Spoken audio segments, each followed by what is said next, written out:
मुख्यमंत्री जयराम ठाकुर ने बरसों विधानसभा क्षेत्र के बुडान गांव में पहुंचकर जहां स्वर्गीय राकेश बबली के परिजनों को ढाढ़स बंधवाया।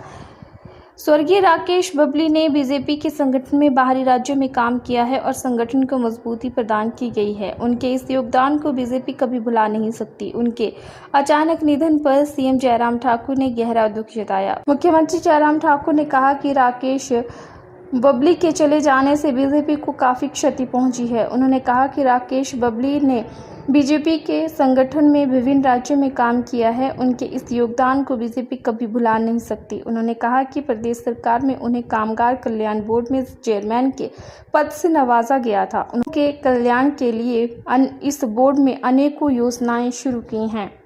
मुख्यमंत्री जयराम ठाकुर ने बुडान में स्वर्गीय राकेश बबली के परिजनों से भेंट की और उन्हें ढाढ़स बंधवाया। बहुत बड़ी क्षति, हमारे एक मित्र राकेश बबली जी हमारे बीच में नहीं रहे और बहुत ही एनर्जेटिक और संगठन के लिए समर्पित कार्यकर्ता के रूप में उन्होंने वर्षों से अपना एक बहुत बड़ा योगदान दिया। घर परिवार छोड़ करके 12-13 वर्ष जो है प्रदेश से बाहर जा करके उन्होंने काम किया। दिल्ली प्रदेश में विद्यार्थी परिषद के संगठन मंत्री वर्षों तक रहे और उस वक्त भी वहाँ पर हमारा मिलना जुलना होता रहता था। और उसके पश्चात हिमाचल प्रदेश में वापस आने के बाद परिवार में उसके बाद भी संगठन के लिए समर्पित होकर के काम करते रहे। और अभी पीछे कुछ महीने पहले हमने उनको श्रम बोर्ड का काम दिया और बहुत उत्साह के साथ उस काम में लगे थे। पूरे हिमाचल प्रदेश में नए नए चीज़ें करने की उनके मन में ललक थी कि कुछ ऐसा करना चाहिए, वैसा करना चाहिए। उन सारी चीज़ों को करते हुए आगे बढ़ रहे थे और अभी अचानक किन्नौर के प्रवास पर थे और रास्ते में हार्ट अटैक हो गया उनको और जिस कारण से वो हमारे बीच में नहीं रहे। उनकी कमी महसूस होती है।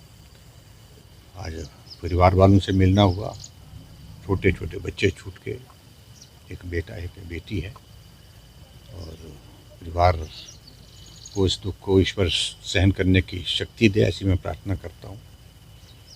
और राकेश बबली के योगदान को, चाहे उनने विद्यार्थी परिषद में काम किया पूर्णकाली के नाते, संगठन मंत्री के नाते, उसको भी स्मरण किया जाता रहेगा हमेशा के लिए। और हिमाचल प्रदेश में हमारी पार्टी में आने के बाद काम करने के लिए जिस प्रकार से उन्होंने कंट्रीब्यूशन दिया, उस रूप में भी उनको जाना जाता रहेगा। कहते हैं कि हमने अपना एक परिवार का एक मित्र अपना खोया है और उस कमी को हम भी सदैव महसूस करते रहेंगे। सारी चीज़ को लेकर के अभी हमने कहा है कि अभी पहले तो परिवार के लोग सारी चीज़ों से जो एक नित्य कर्म होता है तो उसे निवृत्त हो जाएं, उसके पश्चात आगे सोचेंगे। नेता प्रतिपक्ष मुकेश अग्निहोत्री पर सीएम जयराम ठाकुर ने तंज कसते हुए कहा कि मुकेश अग्निहोत्री को बयानबाजी करने का शौक चढ़ा है, जिसके चलते वो कुछ भी बोलते रहते हैं। उन्हें ज़्यादा बोलने की आदत है ताकि मीडिया में उनकी खबरें चलती रहें। सीएम जयराम ठाकुर ने महाराष्ट्र के एक मंत्री का उदाहरण देते हुए कहा कि संजय राउत को ज़्यादा बोलने की आदत थी, जिसके चलते उन्हें अपनी सत्ता से हाथ धोना पड़ा था। आने वाले समय में मुकेश अग्निहोत्री की वजह से कांग्रेस पार्टी को भी इस तरह का खामियाजा भुगतना पड़ सकता है। देखिए, मैं इतना कहना चाह रहा हूँ, हमने तो नहीं करी।